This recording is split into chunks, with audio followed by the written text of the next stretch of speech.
David Marcus, the CEO of Facebook's cryptocurrency, sat in front of Congress for the second straight day as lawmakers each had their turn in pretty much having their way with him, grilling this guy. So in today's video, we're going to take a closer look, but through a different lens, on this whole Libra coin and Facebook fiasco. Coming up next. Where's that buy fucking Bitcoin sign guy when you need him? Oh, there you are.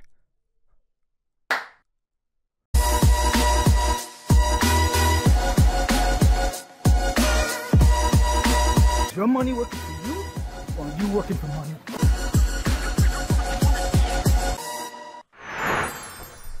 Welcome back! Francis here from the Crypto Lifestyle, educating you on blockchain tech and the impact it has in not just changing lives, but if you didn't know by now, man, this technology is truly changing the world. So if that sounds interesting to you, consider subscribing. So David Marcus, that's a name we all been hearing more and more in the cryptocurrency space, especially within the past week. Yeah, this guy has been taking shots to the face, left, right, and center all day long. Just take a look at this clip. The current system is really not working for people and for way too many people, and others are leading and plowing ahead, and I believe that if we Please, sir, would you answer my question? I get to ask the questions in this committee. What the fuck? Since when a sentence like the current system is not working for many people is a question? He's not asking you, lady, he's telling you. But then again, Congress does like to make up their own rules and laws. Literally. See, this is what you need to really understand, man. Facebook roughly has 2 billion users, and to put this into perspective, this is more freaking people than the population of North America and South America combined. This now becomes a real threat to the current US monetary system. There is a great conflict of interest if Facebook launches its own currency because of its large user base. We need to take a step back to 2017 and remember, the US government always had a hard-on for stable coins, such as the attacks on Tether on multiple occasions leading up to this year in 2019.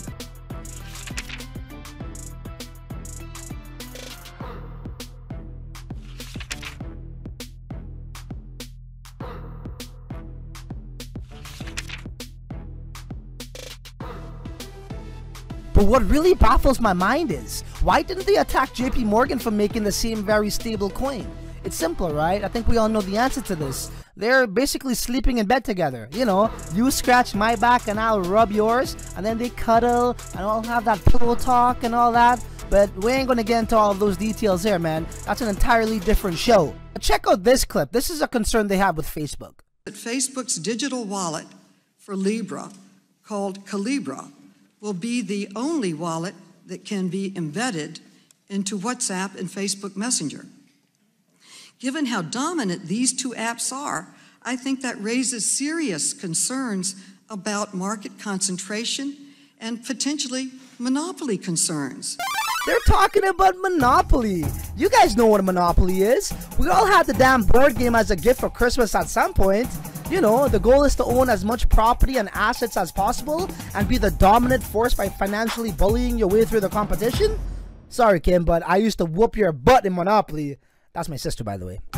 And I agree, monopolies is a bad thing because they can control prices, kill the competition, and manipulate markets. It's pretty much having no rules or you make up your own rules. Kind of like how the American government works and the central banks. JPMorgan. That's not what cryptocurrency stands for, and I know I don't have to tell you this, but I'm going to tell you anyways. We all know that the cryptocurrency markets are heavily manipulated with FUD news. We've seen them manipulate back by hyping it up in the news and then breaking it all down with their delay announcements, also known as pumping and dumping. Pumping and dumping, manipulate the market.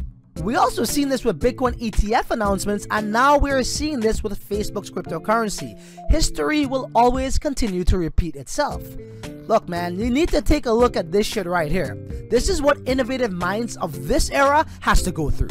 Well, if so, how do you sustain a business model in which users don't pay for your service? Senator, we run ads.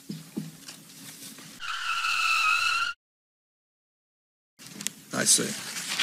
I mean, he's pretty much sitting there explaining to old people how the internet works. Well, I mean, like, you know, that's what the top commenter said in the video. You know, I just got to point that out. I got to give him recognition for that, right? I don't want to take credit for his line, so to speak.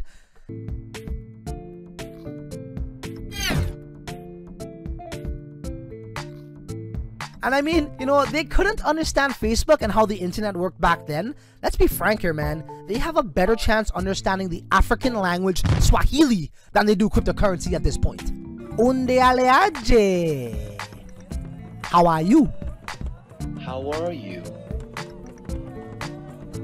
Unaendeleaje? Unaendeleaje? You know what I mean? Like, there's no way the government is going to figure out how cryptocurrency works. When it comes to government oversight, tech companies are truly like time travelers from the future, and Congress uses their outdated laws from medieval days to try to make sense of it all.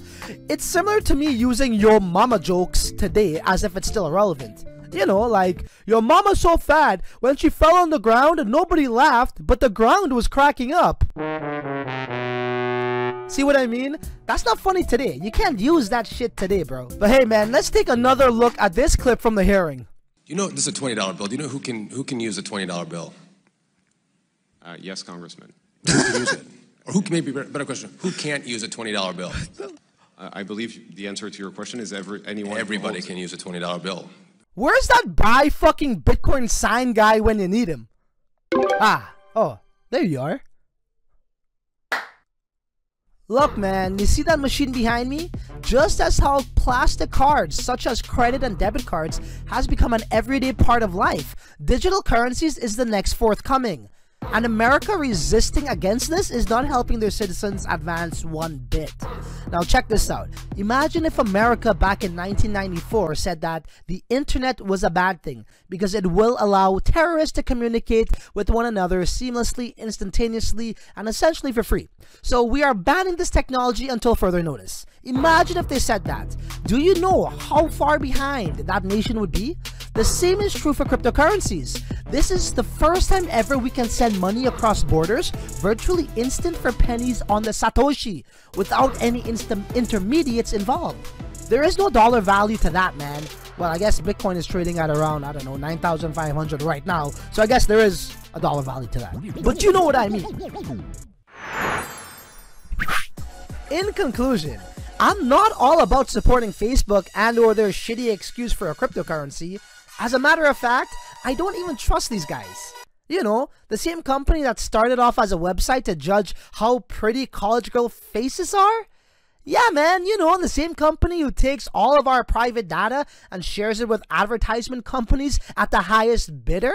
But I'll tell you this much, I certainly do not trust the government and its centralized embodiments. This is why I support the decentralized, trustless system we know as cryptocurrency and distributed ledger technology, also known as blockchain tech. So with that in mind, don't trust Facebook. Don't trust the government. Heck, man, don't even trust me, bro.